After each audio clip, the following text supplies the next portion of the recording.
오늘 설교를 이제 시작하도록 하겠습니다. 또 특별히 오늘 이 시간에는 우리 오랜만에 누구죠? 네, 영애 자매가 와 있습니다. 교회에. 그래서 또 기쁘고요. 네, 빨리 같이 예배드릴 날이 오면 좋을 것 같습니다.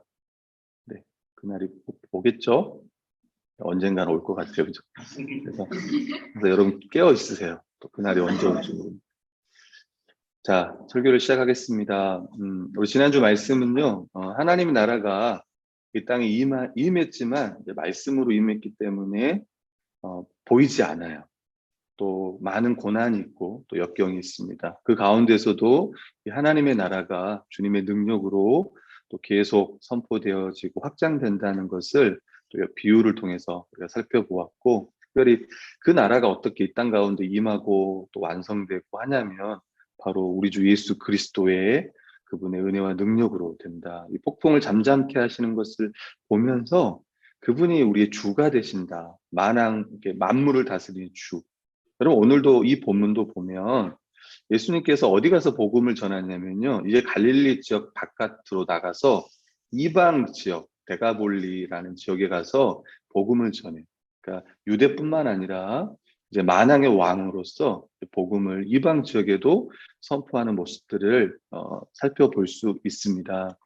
특별히 공간 복음서, 마태복음, 마가복음, 누가복음을 이제 공간 복음서라고 하는데, 같은 관점으로 쓰여진 복음서라고 합니다. 오늘 본문이 이게 공간 복음서에도 나와 있어요. 이 귀신을 축출한 이 기적이. 근데 마가복음에 가장 길게 서술되어 있습니다. 특별히 귀신 축출 기적과 관련하여 가장 긴 절이기도 합니다. 이 마가복음 5장이. 이 마가는요, 이 이야기를 또 길게 아주 상세하게 기술하고 있습니다.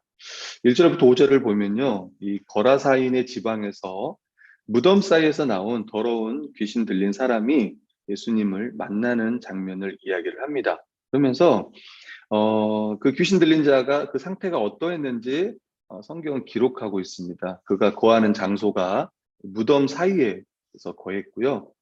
또 여러 번 고랑을 깨뜨리고 쇠사슬을 끊어서 아무도 그를 제어할 수 없는 어떤 그런 상태. 또 그 사람은 밤낮 무덤 사이에서 산에서 소리 지르고 돌로 자기 몸을 해치고 있어요. 저도 예전에 이 본문을 보면서 이게 여러분 노래 연습하는 게 아니에요. 그죠? 막 소리 지르는 거. 저희 아들도 막 소리를 지르는데 네, 아직 말을 못하니까 막 소리를 질러요. 근데 자기 통제를 못하는 사람이고 돌로 자기 몸을 해치고 있어요. 이렇게 막 그어요. 아마 제가 보니까 그 뒤에 보면 옷을 입고 제정신을 차려서 이렇게 앉아 있는 걸 보면 옷도 벗고 돌아다니면서 막 돌로 자기 몸을 해하고 막 이랬던 사람인 것 같습니다. 그러니까 막 노래 연습을 하거나 몸에 타투를 그리거나 이런 게 아니었다는 거예요. 그러니까 이게 얼마나 그 벗어날 수 없는 이 죄와 사탄의 권세 가운데 있는 자의 모습을 보여줘요. 그 돼지 1,000마리가 준 걸 보면 그 어마어마한 이 사단의 역사가 그 안에 있었던 거죠. 이 무덤은 이 부정한 곳입니다. 더러운 영이 들린 자가 살기에 딱 안성만춤인 곳입니다. 여러분 구약 성경을 보면요, 시체를 만지면 접촉하면 7일 동안 부정하다라고 이야기를 합니다. 시체뿐만 아니라 그런 이 죽음과 관련된 거를 만지는 거, 실제 말하면 무덤에 있거나 죽은 사람 만지거나 뭐 관에 손을 대거나 이 모든 것도요 부정하게 돼요. 심지어 여기서 정결하게 하지 아니하는 자는 이스라엘에서 끊어져야 한다라고 민수기 보면 성경에 기록되어 있습니다. 사람의 시체를 만진 자는 이래 동안 부정하리니, 7일 동안 부정하리니 셋째 날과 일곱째 날에 잿물로 자신을 정결하게 할 것이라. 그리하면 정하려니와 셋째 날과 일곱째 날에 자신을 정결하게 하지 아니하면 그장 부정하니 누구든지 죽은 사람의 시체를 만지고 자신을 정결하게 하지 아니하는 자는 여호와의 성막을 더럽힙니다. 그가 이스라엘에서 끊어질 것은 정결하게 하는 물을 그에게 뿌리지 아니함으로 깨끗하게 되지 못하고 그 부정함이 그대로 있습니다. 그러니까 이 사람이 얼마나 부정한지를 보여주고 있는 거예요. 또 얼마나 잔혹하고 파괴적인 사람인지, 이 귀신의 강력한 힘이 어떻게 그를 통해 드러나고 있는지를 성경은 보여주고 있습니다. 더러운 귀신 들린 이 사람의 상태를 보면 하나님 없이 자기 마음대로 살아가는 사람의 모습입니다. 이게 특별히 자기만 살아요. 자기 혼자. 그러니까 자기를 위한 어떤 삶을 살아가고, 또 어떤 이 사단은 어떤 자기 파괴적인, 결국 자기 사랑과 자기를 위해 살지만 결국 자기를 파괴하는 그런 삶을 사는 거예요. 하나님의 형상대로 창조된 그 사람, 그 사람의 아름다움과 선함과 고귀함을요, 사탄이 다 파괴하고 있습니다. 다 상하게 하고 있는 거예요. 지금도 사탄은 불순종의 아들들 가운데 이렇게 역사하고 있다고 성경 기록하고 있습니다. 에베소서 2장 2절 3절 보면, 그때 너희는 그 가운데서 행하여, 죄 가운데서 행하여 이 세상 풍조를 따르고 이 세상의 가치관들을 따르고 공중의 권세 잡은 자를 따랐으니, 사탄이죠. 지금 불순종의 아들들 가운데 역사하는 영이라.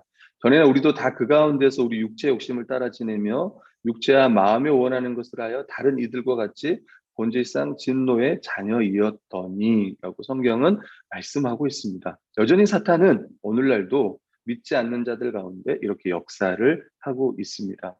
바로 예수 그리스도께서, 우리 주님께서 이런 죄인, 이런 부정한 자, 이런 사탄의 권세 아래에 있는 자를 위해 이 땅에 오신 거예요. 이 땅에. 그리고 지금 이를 만나러 가는 거예요.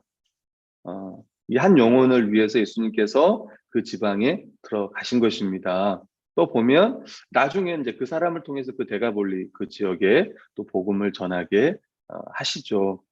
6장 8절, 6절부터 8절까지 보면 그 사람이 예수님께 달려와 절을 해요. 그리고 살려달라고 말을 합니다. 여러분, 여기서 절하다라는 이 단어가 뭐냐면 보통 이제 경배할 사람에게 무릎을 꿇고 엎드리는 것입니다. 이 본래의 뜻은 이 숙이다, 기어가다, 꼬리치다라는 거예요. 그러니까 이 강아지가 어떤 애완견이 주인 앞에 그렇게 하는 행동들을 이야기를 하는 겁니다.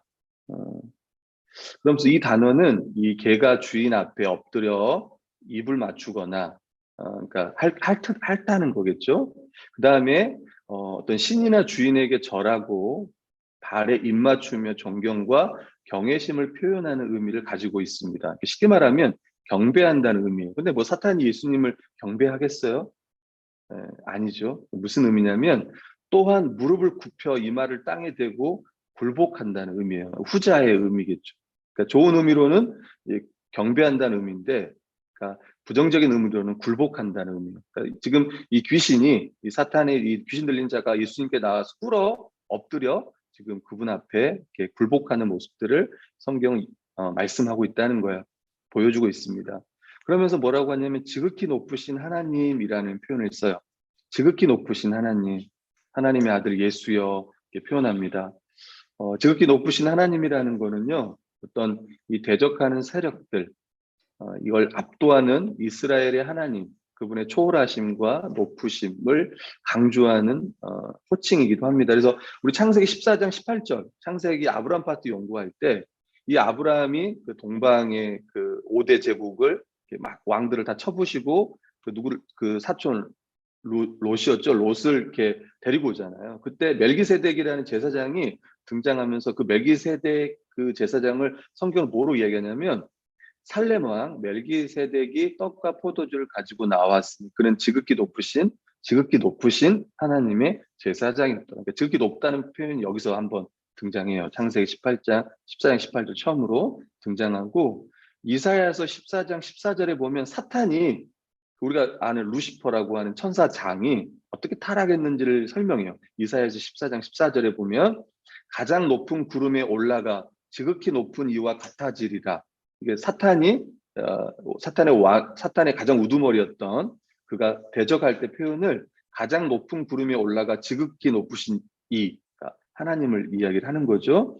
또 사도행전 16장 17절에 보면 그 바울과 실라가 빌립보에 가서, 루디아 아죠? 루디아? 자주 그 옷감 장사 루디아.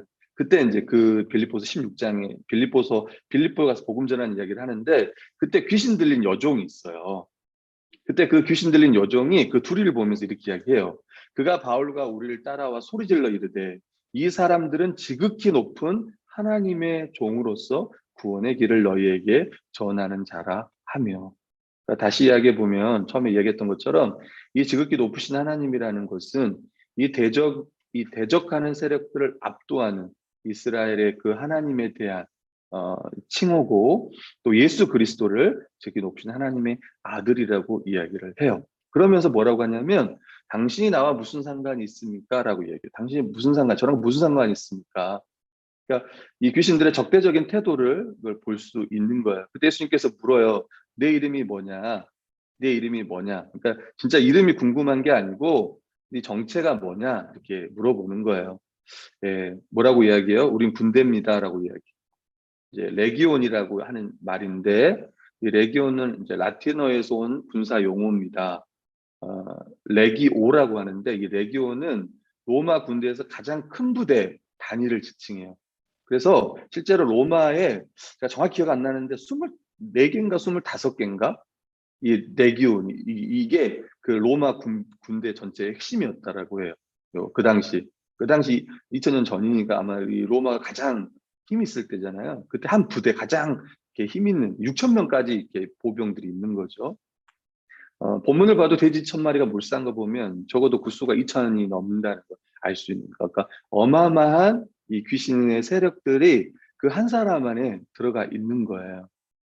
어, 그러면서 이 귀신이 예수님 앞에 이렇게 말하는 걸 보면 예수님의 이 권세가 얼마나 대단했는지를 성경은 보여주고 있는 거예요. 또 군대라는 걸 자기들을 우리는 군대입니다 라고 이야기하는, 우리 군대 귀신입니다 라고 할 정도로 누구의 명령에 따라 이걸 지금 이 귀신들이 수행을 하고 있습니까? 사실은 예, 다 사탄의 우두머리, 우리가 말하는 귀신의 우두머리, 그 사탄에 의해서 이들이 지금 단결해서 움직이는 모습들을요 볼 수 있는 거예요. 그러니까 얘들도 각계 전투는 아닐 거예요. 각계 전투 이렇게 하면서 막 이렇게 한 사람당 막 가가지고 자기 마음대로 하고 싶은 대로 하고 그런 게 아니고, 진짜 그 사탄의 어떤 그 통제 아래, 그 지배 아래 이들도 일사불란하게 움직이면서 아주 불순종하는, 이 하나님께 불순종하는 아들들 가운데 역사하면서 막 이렇게 하는 거죠. 그때 뭐라고 하냐면 이제 자기들을 그 지방 밖으로 쫓아내지 말라고 이제 간청하는 모습이 있습니다. 왜 그들이 그 지방에 머물고자 했는지는 성경에 분명히 나와 있지 않습니다. 아마도 많은 학자들은 어, 예수님의 권위, 이방이니까, 유대가 아니라 이방이니까 여기가 활동하기에 더 안전하다고 생각했던 것 같습니다. 더 나아가서 어떤 활동 영역이 있다기보다는 그 귀신들이 어떤 여기의 활동, 가끔 여러분 어떤 목사님들이 그래요. 예를 들면 지역을 나눠서 이 지역은 어떤 영이 막 역사하고, 예를 들면 여기는 막 음란의 영이 더 역사하고, 저기는 거짓의 영이 더 역사하고, 또 어디 지역은 또 이렇게, 그런 거 아니에요, 여러분. 그런 거 아닙니다. 또 지역 귀신들이 이렇게 있는 게 아니에요. 그런 생각하지 마시고, 어떤 활동 영역보다도 활동 자체를 못하게 하는 그것을 두려워했던 것 같아요. 오늘 본문에는 없지만 누가복음 8장 31절에 보면 이런 표현이 있어요. 무적행으로 들어가라 하지 마시기를 간구하더니, 이렇게 표현하고 있습니다. 누가 그렇게 표현해요? 그러니까 자신들에게 무적행으로 떠나가도록, 그러니까 명령하지 말라고 간청하고 있는 모습이에요. 아마 이제 그들이 완전히 무적행으로 떨어진 건 언제예요? 예수 그리스도가 다시 오셔서 재림할 때겠죠. 완전히 그때 사탄이 멸망받으니까. 그래서 지금 미리 말하는 거예요. 우리 지금 거기로 보내지 마시옵소서, 이렇게 간청하고 있는 거예요. 그리고 대지에게로 들어가게 해달라고 그들이 간청을 합니다. 여러분, 그러면서 대지에게 들어가요. 그러니까 돼지 2,000마리가 깜짝 놀래가지고 어디로 가요? 예, 바다로 가요, 바다. 바다에서 다 빠져 죽습니다. 성경은 몰살했다라고 기록하고 있습니다. 여러분, 이 본문을 통해서 우리가 살펴볼 수 있는 거는 돼지 1,000마리가 물에 빠졌어요. 이거는 앞으로 사탄이 어떤 운명이 처할 것인지를 보여주고 있는 거예요. 다시 이야기하면 이건 심판의 상징이기도 하고, 또 한편으로는 하나님 나라의 승리의 증거가 되기도 해요. 예수 그리스도로 말미암은 그 하나님의 나라가 어떠한 나라인지, 얼마나 강한 나라인지, 그리고 궁극적으로 그분이 오셨을 때 완전히 사단을 이 땅 가운데 멸할 것이라는 것들을 이 그림을 통해서 보여주고 있다는 거예요.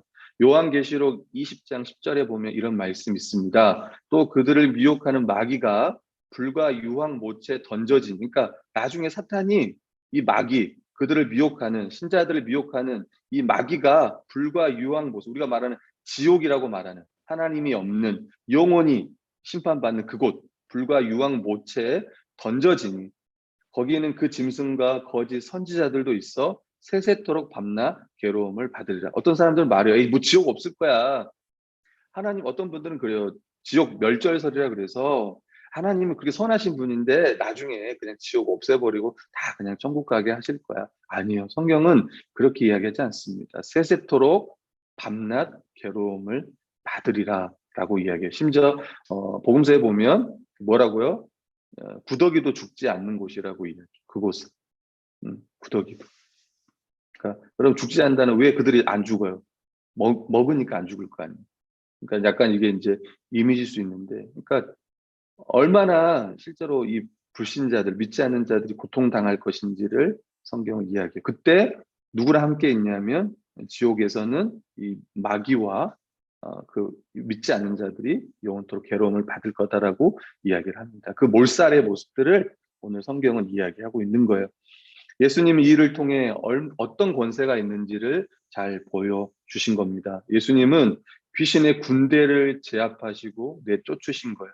어떠한 강한 대적도 그 예수님의 그 권세, 지극히 높으신 그 하나님의 그 아들, 그 예수님의 권세와 능력 앞에 감히 거기에 설 수 없는 거예요. 다 굴복할 수밖에 없는 거예요. 그게 엎드린다라고, 꿇어 절한다라고 성경은 말하고 있는 거예요. 바로 이분이 우리 주 예수 그리스도예요. 지금 잠시 사단이 아주 강해 보일 수 있습니다. 강력하게 보일 수 있습니다. 그럼에도 불구하고 성경은 십자가로 말미암아 이 사탄이 결박되었다라고 이야기해요. 우리 주 예수 그리스도가 재림하는 날, 하나님 나라가 완성되는 날, 그 사단의 나라는 완전히 무너질 것이라고 이야기합니다. 이것을 우리가 확신해야 되는 거예요. 이제 두 번째입니다. 예수님을 거부하는 마을 사람들, 예수님을 두려워하지만 예수님을 떠나기를 구하는 그들, 또 반대로 이 귀신 들렸던 사람은요, 예수님과 함께 있기를요 간구합니다. 이 돼지 주인들이 지금 돼지 2,000마리가 죽었으니까 실제로 이들은 그 손해가 어마어마하는 거예요. 여러분, 돼지 한 마리가 얼마인 줄 아세요? 저도 몰라요. 근데 50만 원 잡아도 돼지 2,000마리면 얼마입니까? 1억 되나요? 1억? 계산이 잘 안 되는데. 아마 그러니까 수억의 돈을 어찌 보면 손해를 입은 걸 거예요. 근데 성경은 거기에 관심이 없어. 일도 관심이 없어. 우리만 관심을 가져. 그 가까운 돼지들.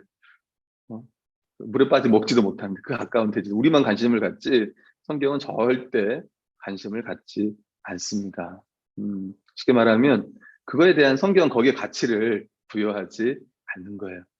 성경은 도리어 이 귀신 들린 자가 귀신으로부터 해방되는 거기에 더 관심을 갖고 있습니다. 그게 더가 아니라 더 중요하고, 그 일이 가장 중요하고 가장 긴급한 일이라고 성경은 말씀하고 있는 거예요.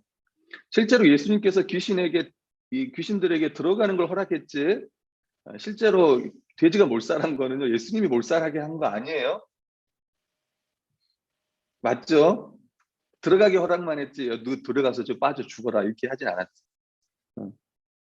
귀신들이 죽게 한 거예요. 그럼에도 불구하고 이 전체의 그림은 아까 말했던 것처럼 이제 앞으로 심판받게 될 것이다를 이야기를 하는 거예요. 이것을 보고 17절에 보니까 사람들이 두려워하는 모습을 봐요. 두려워. 그 다음에 떠나달라고 이야기를 합니다. 떠나달라고 하는 많은 이제 그 이유를 보면 어떤 경제적인 손실 때문이라고 이야기를 해요. 우리 마가복음 4장 19절에 보면 열매 맺지 못하는 그 씨 뿌리는 비유를 보면 세상의 염려와 재물의 유혹과 기타 욕심이 들어와 말씀을 막아 결실하지 못하게 되는 자, 엄청난 기적을 봤지만 결국은 이런 자들은 열매를 못 맺는 거예요. 하나님 나라의 비밀을 깨닫지 못하는 자들인 거죠. 그러면서 오늘 이제 우리가 좀 더 관심 가져 봐야 될 거는 이 귀신 들렸던 자의 모습입니다. 이미 GBS를 통해 다 나눴겠지만 지금 이 사람이 어디 아래 앉아 있냐면, 사람들이 왜 두려워했냐면 앞에서 말했던 아무도 제어할 수 없는 그 사람이 즉 예수님 앞에 옷을 입고 앉아 있는 거예요. 그냥 앉아 있는 건 사람들은 두려워했다고 했는데 누가복음에 보면 예수님 발 아래 앉아 있는 그 사람이 회복된 걸 보는 거예요. 예수님이 행하시는 이 사역, 그러니까 질병 치유하고 귀신을 내쫓고 이런 게 다 온전하게 하기 위함입니다. 모든 사역의 결과는 바로 이 온전한 사람이 되는 거예요. 하나님의 형상으로 회복되는 거예요. 하나님의 형상으로. 좀 더 이야기하면 예수 그리스도를 닮아가는 거죠. 이 사람이 바뀐 모습이 바로 제자와 구원이 무엇인지를 설명해 주는 겁니다. 마가복음 5장 15절에 보면 예수께서 이르시되 그 귀신 들렸던 자, 곧 군대 귀신 짚혔던 자가 옷을 입고 정신이 온전하여 앉은 것을 보고 두려워하더라. 여러분 앞에 보면, 앞장에 보면 이 폭풍을 누가 잠잠케 하셨냐면 예수 그리스도가 잠잠하게 했어요. 잠잠하라 고요하라. 뿐만 아니라 여기서도 보면 귀신 때문에 완전히 바깥의 모습도 엉망이고 안에도 엉망으로 돼버렸던 이가 예수 그리스도로 말미암아 지금 정말 잠잠해진 모습을 봐요. 어찌 보면 이거는 우리 예수님께, 하나님께, 삼위 하나님이 천지창조를 할 때 이 세상이 어떤 상태였습니까? 혼돈과 공허한 세상이었어요. 공허하면서도, 그러니까 질서가 없는 아주 혼돈 상황이었던 거예요. 구원받기 전에 모습이 마찬가지. 우리도 마찬가지예요. 예수 믿기 전에 우리의 모습을 보면 아주 내 마음이 복잡해요. 질서가 없고 자기 마음대로 살고 이런 상태였던 거예요. 근데 예수 그리스도가 천지창조도 마찬가지지만 우리가 말하는 그 재창조라고 말해요. 다시 이 혼돈에서 질서를요 만드시는 거예요. 온전케 하시는 거예요. 회복시키는 거예요. 하나님의 형상으로. 귀신으로부터 해방시키는 거야. 그리고 귀신은 이 자가 예수님께 나와서 그분의 말씀을 들을 뿐만 아니라 함께 해달라고 간청을 합니다. 한쪽에서는 떠나달라고 간청하고 한쪽에서는 함께 해달라고 간청을 하는 거예요. 예수님은 이 귀신 들린 자에게 일어난 일을, 주님께서 너에게 행하신 일을 가족들에게 알려라 라고 이야기를 하는 거예요. 여러분 생각해 보세요. 지역 사람들은요 예수님을 쫓아냈습니다. 예수님을 나가라고 한 거예요. 근데 실제로는요 예수님을 쫓아낼 수가 없어요. 왜요? 예수님을 누가 전합니까?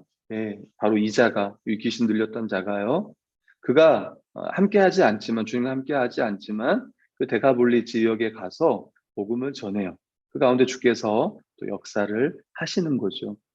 마가복음에서 이 치유받은 이 귀신 들린 자, 이 자가 바로 예수님께 보냄을 받은 전도자가 된 거예요.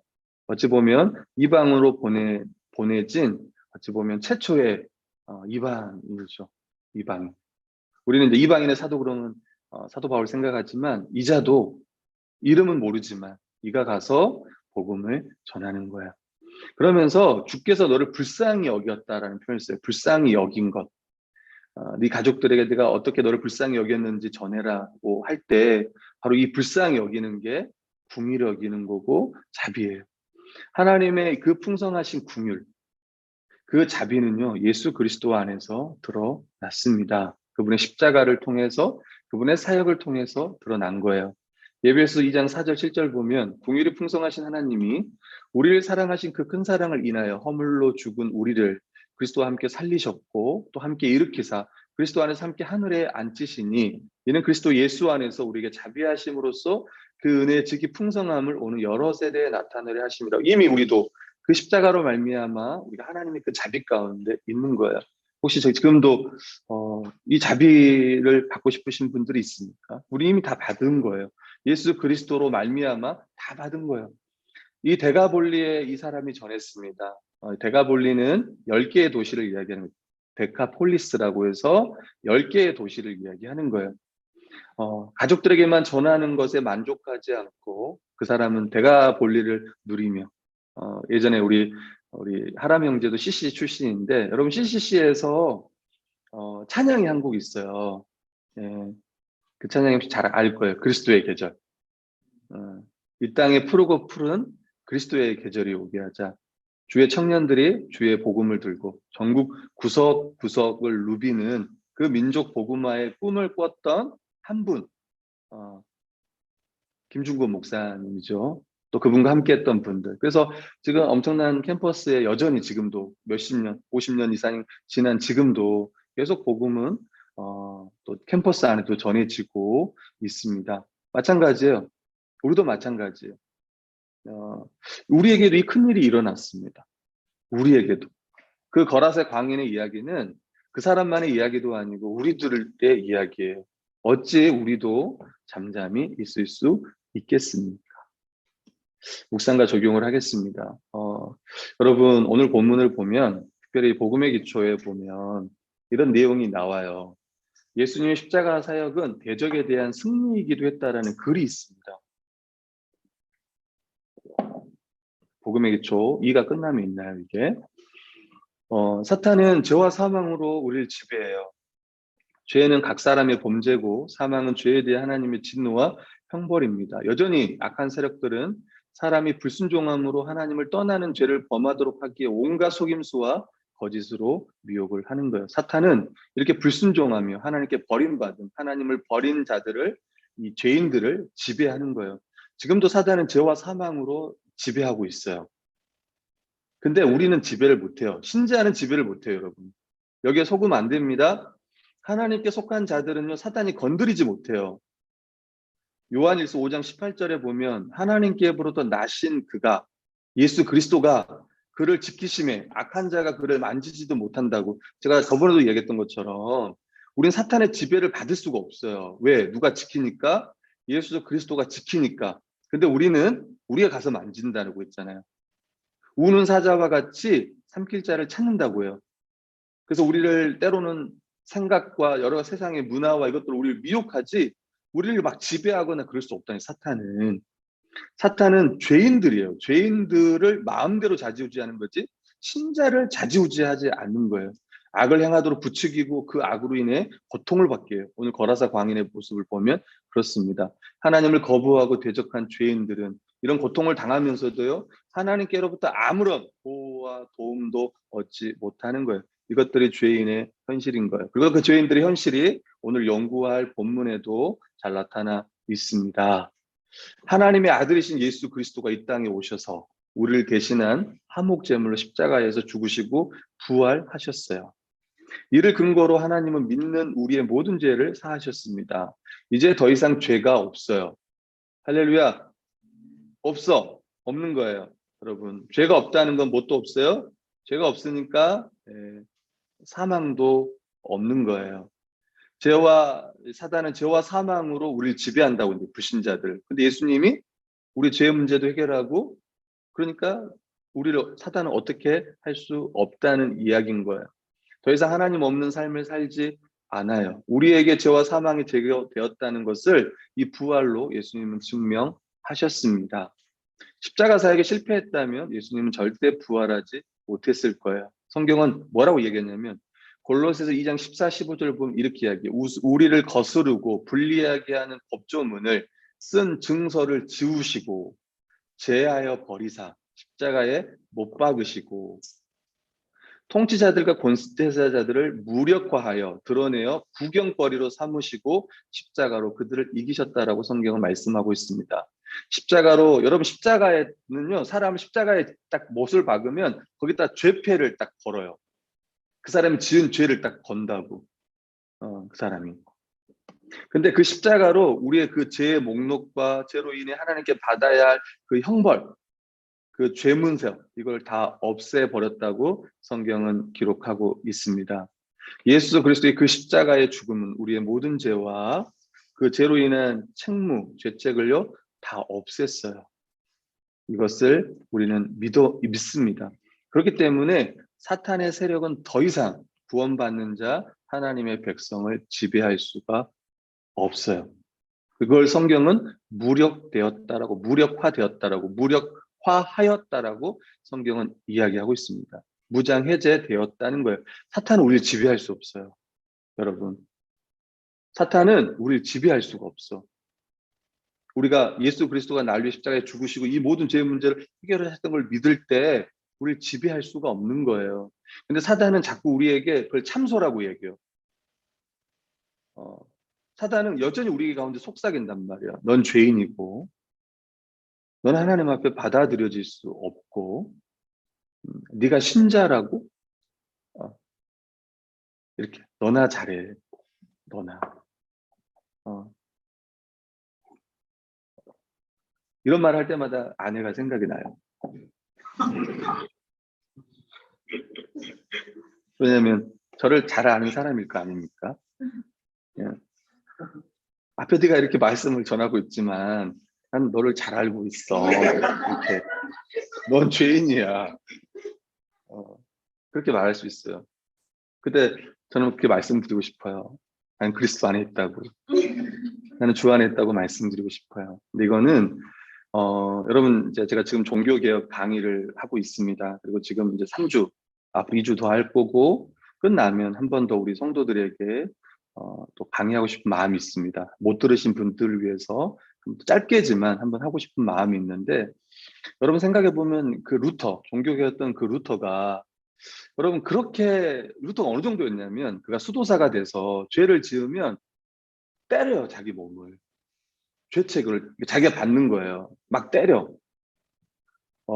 자기가 제일 싫어했던 단어가 하나님의 의였어요 하나님의 공의 죄를 지으니까 하나님 앞에 받아들여졌다는 생각을 한 번도 그는 할 수가 없었어요 심지어는 자기가 죄를 지우고 누가 예를 들면 누가 아팠어 근데 그거에 대해서 자기가 무관심이었어 알았어 그럼 그 하나님 앞에 막 회개하면서 또 자기 몸을 때려 심지어는 얼마나 때는 기절한 적도 있어요. 자기가 자기를 때리다가 기절한 적도 있을 만큼 그랬던 사람이에요.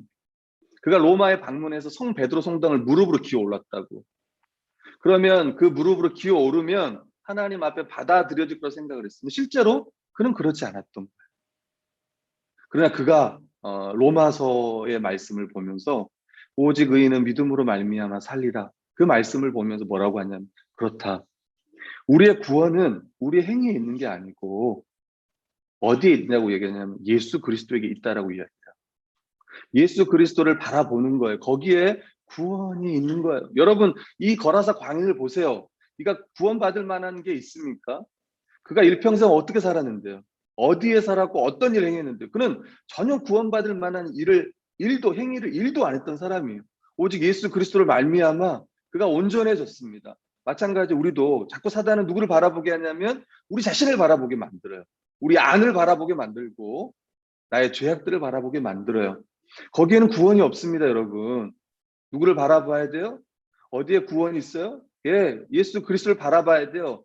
다시 이야기하면 십자가를 바라봐야 돼요. 그 십자가에서 행하신 것들을 바라보며 우리를 위해서 행하셨구나. 나를 위해 하나님께서 그 십자가에서 저주를 다 받으셨구나. 십자가로 말미암아 모든 하나님의 의를 다 이루셨구나. 뿐만 아니라 이제 사탄으로부터 벗어나게 하셨구나. 우리의 모든 죄. 더 이상 우리를 지배할 권리가 사탄에게는 없는 거예요. 그 악한 세력은 더 이상 신자에게는 힘을 발휘할 수가 없는 거예요. 이것을 믿어야 됩니다. 또한 그들을 구경거리로 삼으셨다고 성경 이야기해요. 구경거리로 삼으셨다는 거. 이기셨다는 말은 로마 제국이 큰 전쟁에서 어떤 나라를 이기면 그리고 승리의 개선 행진을 할 때 어떻게 해요? 그 행렬에 보면 승리한 장군과 병사들이 따르고 그 뒤에 포로들이 따라요. 손에다가 이렇게 막 묶고 이렇게 무릎 그것도 신발도 안 신기고 막 걸어 다니게 하잖아요. 그러면서 그 초라하게 결박당한 그 적들을 이 승리의 증거로 드러내잖아요. 구경거리 삼고 그들에게 치욕을 줌으로 로마가 승리했다는 것을요 만방에 알리는 거예요. 마찬가지입니다. 성경은 이 이미지를 사용해서 이야기하는 거예요. 예수 그리스도의 그 십자가의 사역으로 이루어진 우리의 승리를요 이야기하고 있는 거예요. 그것이 십자가의 사역으로 말미암아 벌어진 일인 거예요. 그리고 그렇게 될 것들을요, 이 귀신을 쫓아내는 모습을 통해서 보여주고, 그리고 이 복음서는요, 그 십자가의 길로 쭉 우리를 앞으로 쭉 안내하게 될 겁니다. 이제 두 번째 적용으로 이제 설교를 마치겠는데, 하나 좀 생각해 볼 건 이거예요. 결국 예수 그리스도로 말미암아 그 하나님 나라의 그 사탄의 권세에서 벗어난 자, 그가 하나님 나라의 백성이 되고 그 하나님 나라의 백성으로서 온전하게 되잖아요. 그게 바로 뭐냐? 그게 바로 교회라는 거예요. 교회. 우리는 한 가족, 한 몸 된 교회로서 하나님 나라의 복을 누리고 주 안에서 거룩한 성전으로 함께 지어져 갑니다. 다시 이야기하면 교회를 통해서 우리가 하나님의 사람으로 온전해지는 거예요. 그가 예수님의 발 앞에 앉아 하나님의 말씀을 듣고 또 데가볼리 지역에서 복음을 전하는 모습을 통해 그가 하나님 백성으로서 온전해지는 모습들을 우리가 볼 수 있는 거예요. 예배서 2장 19절 22절 보면 그러므로 이제부터 너희는 외인도 아니요 나그네도 아니요 오직 성도들과 동일한 시민이요 하나님의 권속이라 가족이라 너희는 사도들과 선지자들의 터 위에 세우심을 입은 자라 그래서 예수께서 친히 모퉁이 돌이 되셨느니라 그의 안에서 건물마다 서로 연결하여 주 안에서 성전이 되어가고 너희도 성령 안에서 하나님이 거하실 초소가 되기 위하여 그리스도 예수 안에서 함께 지어져 간다라고 얘기해요. 성전으로 지어져가. 여러분 성전은 거룩하잖아요. 거룩한 교회가 되어 간다라고 이야기해요.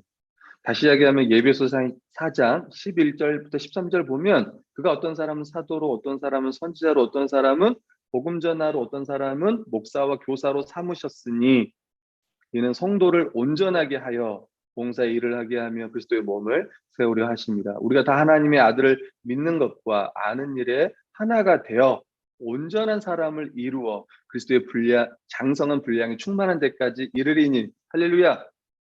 귀신 들렸던 자는 뭘 잃어버렸냐면 이걸 잃어버렸다는 거예요. 하나님의 형상을 잃어버렸어요. 여러분 하나님의 형상은 예수 그리스도예요. 우리가 복음서를 보면서 예수 그리스도 한 영혼을 구원하러 오신 그리고 실제로 복음을 전하면서 그들과 함께하고 죄인들과 함께하고 나라의 복음을 전하며 온전하게 하는 그 모습 그게 하나님의 형상인 거예요, 여러분. 근데 우리가 그렇게 예수 그리스도를 닮아간다는 거예요. 그 형상, 온전한 형상이 되기 위해서 하나님은 교회 안에 직분자들도 주셨고 은사들도 주셨다는 거예요. 마지막 디모데후서 3장 16, 17절 모든 성경은 하나님의 감동으로 된 것으로 교훈과 책망과 바르게 함과 의로 교육하기에 유익하니 이는 하나님의 사람으로 온전하게 하며 모든 선한 일을 행할 능력을 갖추게 하려 함이라. 세자매가 GBS를 위해서 함께 또 기도도 했지만 예배 시간에 우리가 교회를 통해서 온전해지는데 좀 더 구체적으로 좀 이야기하면 우리가 말씀을 통해서 온전해진다 볼 수 있습니다. 말씀은 우리를 교훈해요. 티칭한다고 하죠. 가르쳐줘요. 진리가 무엇인지, 예수 그리스도가 누구인지, 또 예수 그리스도를 믿고 제자가 어떻게 살아야 되는지에 대해서 알려줍니다. 뿐만 아니라 우리를 책망해요. 우리의 잘못된 모습들, 죄들을 성경은 지적하고 있습니다.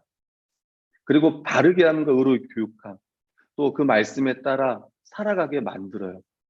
여러분 그 말씀대로 살아가면 어떻게 돼요? 온전하게 돼요. 그게 보면 하나님의 사람으로 온전하게 됩니다. 저는 우리 그 말씀 교회가 그랬으면 합니다. 여러분 사랑하면 닮는다는 말이 있어요. 사랑하면 혹시 정민자매와 효창민자가 좀 닮았습니까?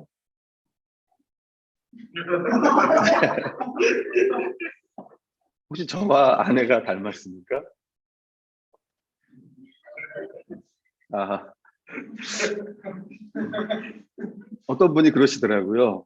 뭐라고 얘기하냐면 과학적으로 정확히 모르지만 진짜 결혼하면 닮아가느냐 그게 아니고 닮은 사람을 만났다라고 얘기를 하더라고요. 과학적으로 어떤 사람이 이제 이걸 막 검증하면서 얘기를 하더라고요. 이런 거예요. 저희는 그걸 얘기하고 싶었던 건 아니고 이런 거예요. 사랑하면 닮는다고 하잖아요. 보통 이제 이걸 다시 돌아와서 사랑하면 닮는다.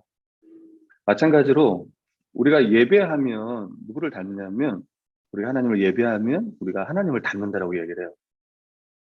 우리가 예수 그리스도를 사랑하면 예수 그리스도를 닮는 거고, 하나님을 예배하면 하나님을 닮아가는 겁니다. 이걸 좀 말씀드리고 싶었어요.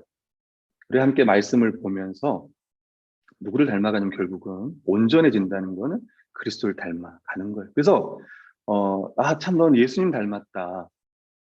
이게 사실 우리가 받을 수 있는 전 최고의 칭찬이라고 생각합니다. 최고의 칭찬을 생각해요. 당신은 예수님을 닮았습니다. 여러분 우리 교회 예수님 닮으신 분이 누가 있을까요? 네. 광희. 네.